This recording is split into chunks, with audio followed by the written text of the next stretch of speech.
How was this month, Estela? I'm hoping for good news. To be honest, I'd like to hear from you before I ask you like this. Well, I don't care either way at this point as long as you give me good news. Good morning, Phoebe. What are you talking about? What do you mean by good news? Stop fooling me around. I was asking if you're pregnant or not. As I told you before, I understand that you're looking forward to it, but me and Jared will decide on the matter together. So, for now, could you please watch over us? That's why I'm watching over you like this. I'm not your enemy. What's wrong with me watching over you every month and waiting for you to give me the good news? Because I want to know as soon as possible. It's my first grandchild. I'm going to be a grandmother, remember? Of course, I can't wait to hear that you're pregnant. I understand your feelings, but we have our own ideas and our own pace, and I don't want you to put pressure on me and Jared. I'm not trying to be mean, Estela. I'm just looking forward to it. I'd prefer a boy if possible, but I'm okay with a girl at first. They said that it's better to have a girl first. Anyway, I'll babysit your child, so don't worry about that. Phoebe, I think you're expecting that too soon. We won't know the sex until I get pregnant. Besides, whether or not we'll have 2 kids, we haven't decided about that yet. You're still 25. You can easily have 2 kids, can't you? Do it while you're still young. With Jared's salary, you should have no financial problems. So what are you waiting for? You have nothing to worry about. It's going to be the first child for both of us. That's why I want to talk it over with my husband and make a careful decision. You're a bit too optimistic, aren't you? You've been married for a year now, so I think it's time to get pregnant with your first child. Excuse me for cutting this conversation, but I need to go out right now, so let me stop here for now. Oh, I see. I still have a lot more to say to you. Anyway, let's have a proper discussion later then. With Jared's participation, of course. We'll have a long talk then, and you won't be able to escape.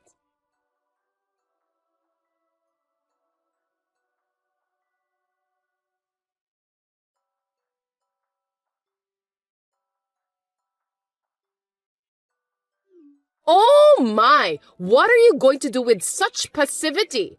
Now that you're married, you have to be more proactive. You were trying to surprise me, weren't you? If so, it was a big success. But if you're pregnant, you better tell me. What? No, I don't have any good news for you yet. Oh my God! Our neighbor, Miss Adams, saw you go into the obstetrics and gynecology clinic. Don't hide it. Tell me, you're pregnant, aren't you? Well, obstetrics and gynecology is a place for non-pregnant women as well. I hate to say it, but that's a misunderstanding. I don't want you to make assumptions based on eyewitness information alone. What? Then what is it? I'm sorry. I'll switch with Jared. Estela, I'm not finished talking with you. Say it from your mouth. Mother, it's me, Jared. Estela and I were just having an important conversation. Don't worry, she's sitting next to me. But since you're being so forceful, it seemed better if I spoke first, so we switched. Oh no, something serious? I'm getting nervous here. Actually, we're in the middle of fertility treatment. Oh, really? I didn't know that. So that means Estela is infertile. Oh my God, that's terrible. Why did you marry such a person, Jared? What should we do then? Oh, now I finally understood the situation. That's why Estela only responded negatively whenever I mentioned about pregnancy. Surely it's not a good conversation topic for her. Enough is enough. This is such a waste of time. I don't want to wait any longer. Why don't you two just get a divorce? Don't be hasty. We're still in the middle of a conversation. Estela isn't the one who's infertile. Me too. Did I make myself clear to you, Mother? Let me say it once again. I'm also infertile. What? You too? No way. I'm supposed to have given birth to a perfect son. Me and Estela wanted to know before we got married, so we both got tested just to be sure. and the results showed that we both had a little bit of a problem. Well, we were told that fertility treatments would help, so we're working on it. I didn't know anything about that. Since when? When will you two get better? I don't want you to worry. If I told you, you'd be all over me, wouldn't you, Mom? I decided to give it a go for 2 years, and if I don't see any results, I'll let you know. But Estela was asking me for advice on various things. She confided in me that she was having a hard time emotionally because you kept asking her about the pregnancy. I realized that not talking to you as early as possible was counterproductive. I was going to go over there tomorrow after work and explain everything to you, but as you can see, you're putting pressure on my wife again, so... It's hard to believe that you're infertile too! It's true. I'm getting proper treatment now. I just want you to shut up for a while and let us go at our own pace. Will you watch over us? The longer I watch over you, the older Estela will get. I still think it would be faster to get a divorce. What? Why? It's a matter of probability. It can't be helped that you're infertile. You'd better remarry a woman who isn't infertile then. Even if you're going to continue fertility treatment, I think it would be better to get married to a fertile woman. I think the chance of that woman to get pregnant will be much better than Estela. Leave it to me. I can introduce you to a young girl. I just need to have that girl take a fertility test first. Mom. Jared, you should do that. Don't let your feelings take over your rational mind. You need to think about the future. Are you serious? Do you even know what you're saying? Of course I do. I'm serious. My grandchildren is the top priority. I want to hold my grandchild in my arms as soon as possible. Do you understand me? I understand. Well, that's good. That's my son. You're so smart. Then, I'll proceed with the blind date right away. You go ahead with the divorce with Estela as soon as possible. Divorce is out of the question. My wife is not a child-producing machine. I'm not leaving my wife for a woman I don't even know just for your sake. That's impossible. What's wrong with you, Jared? You shouldn't speak like that to your mother. Are you really my mom who gave birth to me? Jared, what's the matter? Don't you ever think about how you would feel if someone said the same thing to you? Huh? But I wasn't infertile. That's not what I'm saying. The feeling of wanting to conceive a child of someone you love, you understand that, don't you? Estela wants to, but she can't yet. That's enough. I'm not going home anymore. What? Jared? When we have a baby, I'll never let you see him or her in person. Why are you so angry? You don't have to go that far. I'm blocking you and Estela's doing the same thing, so there's no point in contacting us. Hey, Jared, wait!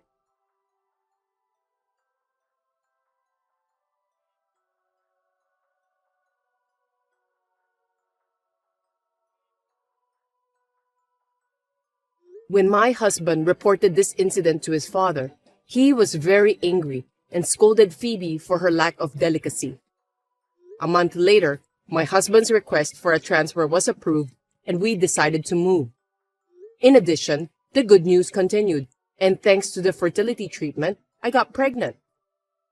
After spending 10 months and 10 days without incident, I gave birth to a healthy baby boy.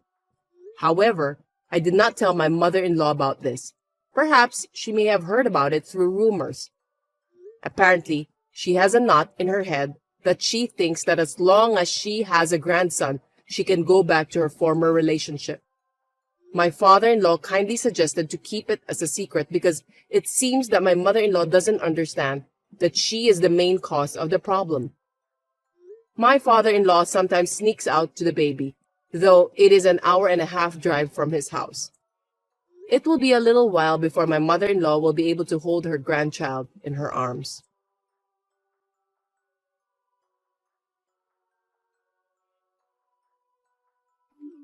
Kelly, where are you? Are you playing on the computer in your room again? You must be in a good mood, playing all day long. You're a housewife. Don't skip house chores. Your dear husband is working hard outside. Oh, Lavender, I'm not playing games. I'm not at home today. What? Don't tell me you used the spare key to get in again. It's terrible to enter an unattended house without permission. Eddie should have taken that key away from you. How did you get in? It's easy. I just made another key. When did you do that? Even so, I don't think you're allowed to do that. That's not a big problem. It doesn't matter. What on earth are you doing out on a weekday afternoon? You're hiding something, aren't you? You're not having an affair, are you? There's nothing but suspicion. Of course I'm not having an affair. Looks like you've been watching too much drama, Lavender. I'm sorry, but I can't keep texting you. I'm standing on the side of the road and I have an urgent matter to do. Can we talk later? Huh? Even though I still have some more things to tell you? How rude! I really need to go. I'm sorry, but it's about time. I don't have much time. Oh, please don't go into my workroom without permission. I don't want anyone touching anything there. It's locked, but just in case, you could pry it open. Wait, Kelly, I still need to talk to you. Excuse me, Lavender. I'll see you later.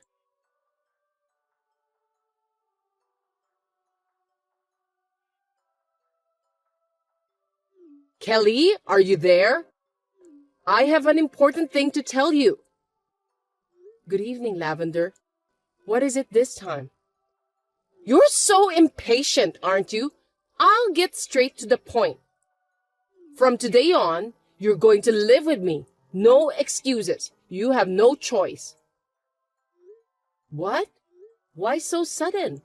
You can't just decide something like that on your own. You can't hide it from me. I know. You've been told at the hospital that you're dying, haven't you? I heard about that. What? Me? Dying? Where did you get that from? I heard you have 3 months to live. Poor unfortunate girl. You know your own life expectancy and yet you got married to my son? It's totally a scam. It's against the common sense. You should have told us before getting married to my son. Looks like my son got married to a woman with a time bomb. Where in the world did you hear about that? You can't fool me. You were at the hospital yesterday. Oh, yes. I just went to visit a friend in the hospital. You're lying. Do you have any friends? You are such an outrageous wife. I'd really like my son to divorce you right now, but it wouldn't be right for the world to see me kicking out my son's wife who's been told that she's dying. But you know, even if you just let me deal with you every day like this, your crime of deceiving and marrying Eddie isn't right. I'll let you atone for your sins. Isn't that a good idea? For the remaining time of your 3 months to live, you must devote yourself to me. I'll have you move in with me starting today. This is no time for leisurely recuperation. I'm not going to put you in the hospital. Well, since you said that so suddenly, it's hard to give you an immediate answer. You must decide right away. Your time is short.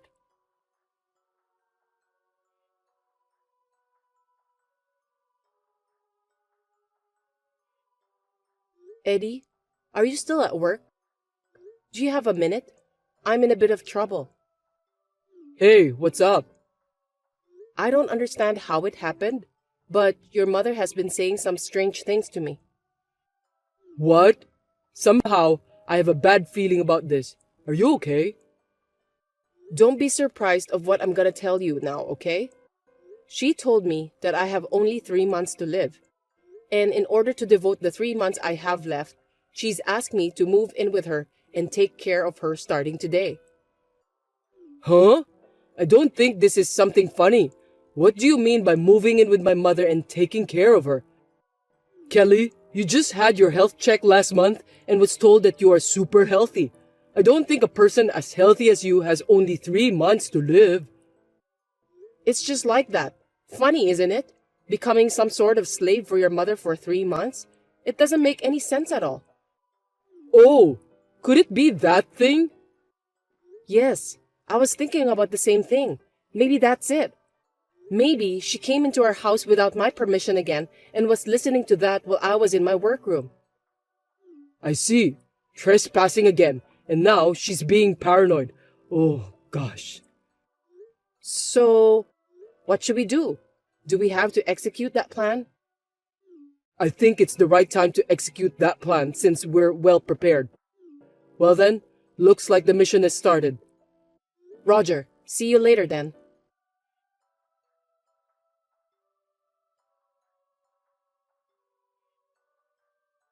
Kelly, you're always late for everything, aren't you? I haven't received your reply. How long are you going to make me wait? Sorry to have kept you waiting, Lavender. I got a call from someone I know. Hang up the phone right now. Such a phone call. I don't have the whole day for you. So, what's your reply? Okay, I won't be hospitalized. Good. You're being awfully nice. I'll have you work for me every day. You don't have time to get sick. I'll take care of it, but I'll need some time to move in. What? For what? Hurry up! I need to prepare a change of clothes and other personal items. Are you asking me to move in with just the clothes I'm wearing on right now? Your neighbors spread a bad rumor about you if you live with your daughter-in-law who wears the same clothes every day and don't change, right? That's indeed a problem. I have to be considered as a nice person by my neighbors. I know, right? So please give me 3 days. I'll do my best to get ready. I won't embarrass you, Lavender. Also, you have some allergies, right? I'm sure that the house will be covered in dust during this period. You will definitely have a hard time with sneezing and runny nose if I don't clean the house. I definitely don't think it would be a good idea for you to come quickly. I don't have a choice. I don't like dust. So I'll wait until you're ready. Well, 3 days will do. No more than that.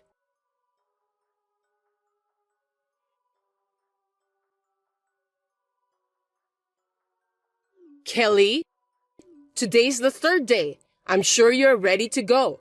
You should be the one who need to let me know about this before I send you this message. It's already evening, so get your ass over here. Stalling for time won't help. I've left a lot of chores for you to do. If you don't come soon, you'll just get busier. There's a lot of trash all over the house. I'm leaving it all out so that you can have a rewarding time cleaning them. I need you to clean the bathroom, and I need you to wipe the windows and then clean the front door. Cleaning front door and the bathroom are the basic chores. And for starters, I need you to make dinner for tonight. I'm starving, so please make it really quick. Before that, I need you to wash the dishes for the next 3 days. So you'll have less time than you think. Oh, and you'll need to buy some groceries too. I want you to make me a steak dinner tonight with the finest beef to celebrate the start of our new life together. Of course, you will pay for all of it. You only have 3 months to live anyway, so what's the point of leaving money behind? Spend all your money on me before you go to heaven. Hello, Lavender. Sorry for the delay in getting back to you. Me and Eddie have arrived at a new place around mid-afternoon. Gosh, what a busy day. What? You're already here? How come I don't see you guys? We're in the middle of unpacking, but we're doing our best. I've been so busy with work that I haven't been able to catch up on cleaning up. I'm working on my computer right now. By the way, we're planning to have Chinese food delivered for dinner tonight. Huh? What are you talking about? I haven't received any of your belongings, and you yourself aren't here yet. Where are you now? Have you gone crazy from the shock of being told that you only have a few months to live? Are you being delusional? Are you okay, Kelly?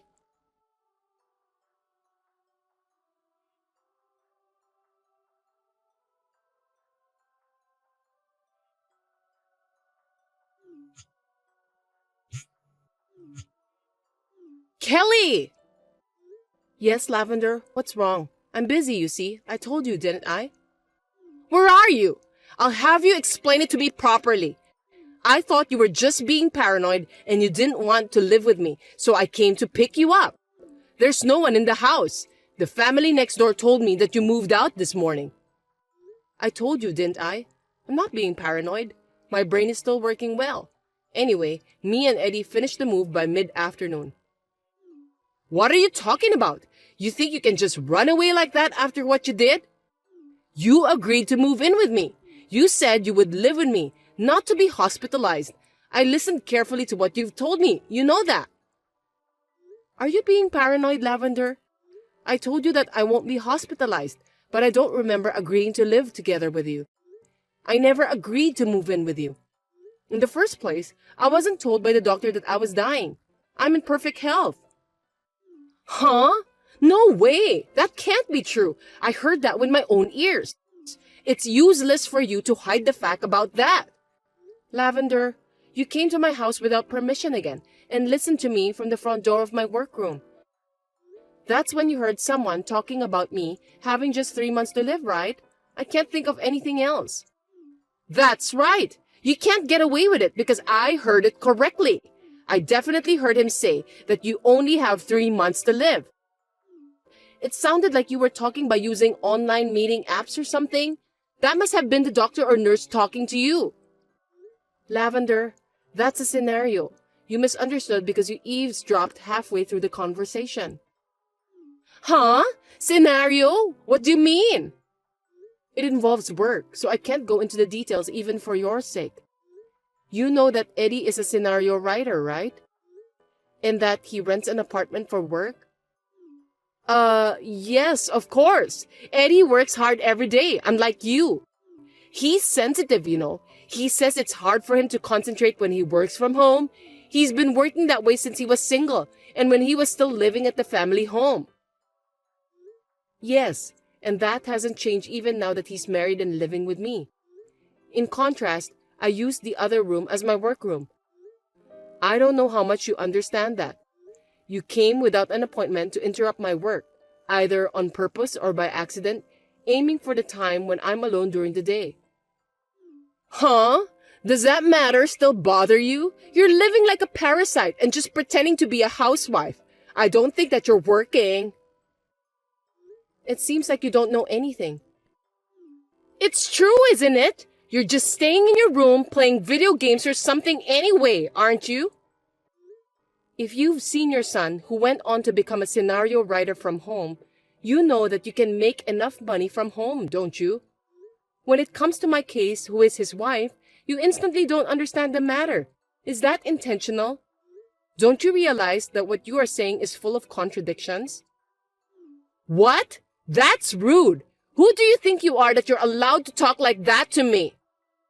I don't think I can get you to listen to me, so Eddie said that he would explain to you. You guys can talk to each other now. Wait! Kelly!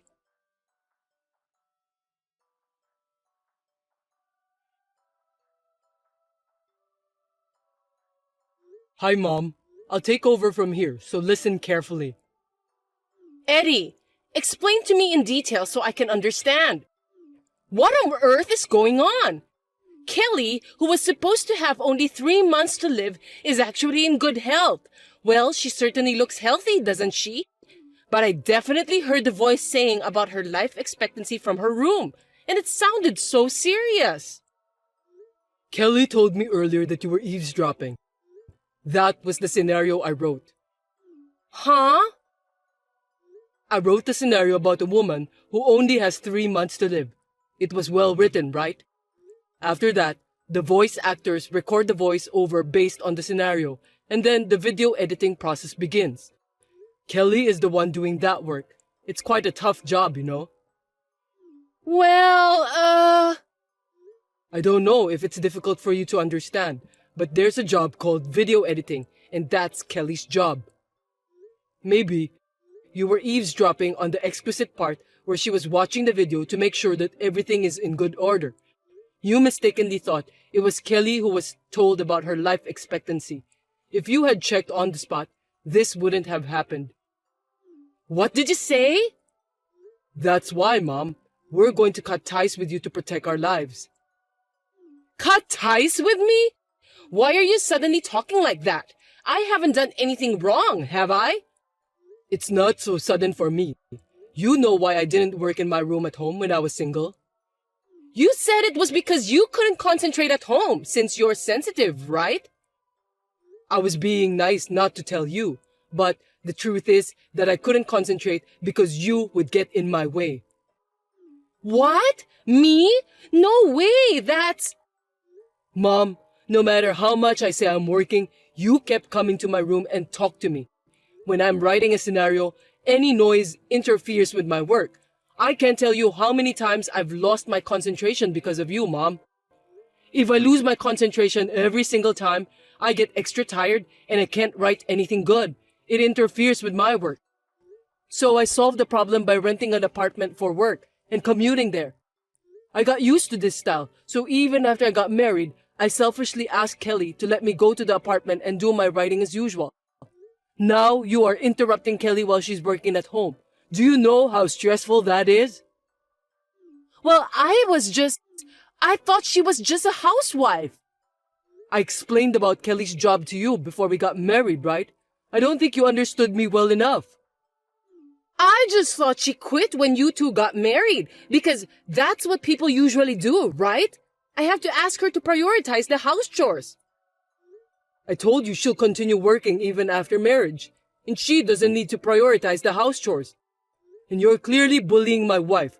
Even if you misunderstood that she only had a few months to live, you're giving her a hard time. Well, that's not true. It's a misunderstanding. I mean, a mistake.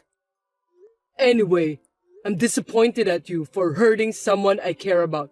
Besides, you're messing up our lives and our business. So please stay out of our lives.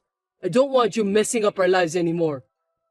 No! Wait! Listen to me, Eddie. Then what am I supposed to do now? I'm already divorced from your father. Are you going to abandon your mother, who has to live alone at home? You don't have to live alone. If you're lonely in the future, I can help you to enter a nursery home, or at least help you with the paperwork. Are you kidding me? If you don't want to live with strangers, you could always go back to the countryside where your uncle or aunt lives. You're still young enough to work, and if you don't like my suggestion, you can handle everything by yourself. I can't take care of you anymore. I'm sorry, but I don't want to do either of those things. And don't call me pretending that it's urgent, okay? If you have to, go through your aunt or uncle. Well, I'm going to cut ties with you, so I'll never see you again. You have to be strong on your own. No! Please don't do that to me! I don't want that! Eddie, don't leave me alone! Farewell, Mom.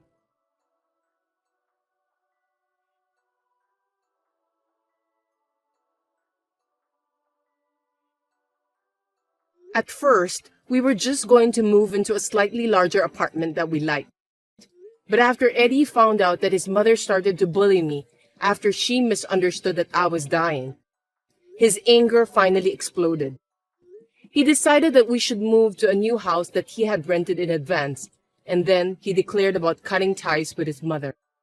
With a deep sigh of relief, he muttered that it was the right decision to move to a distant place. My mother-in-law, who was left behind, spent some time trying to get in touch with Eddie and crying for help to all her relatives.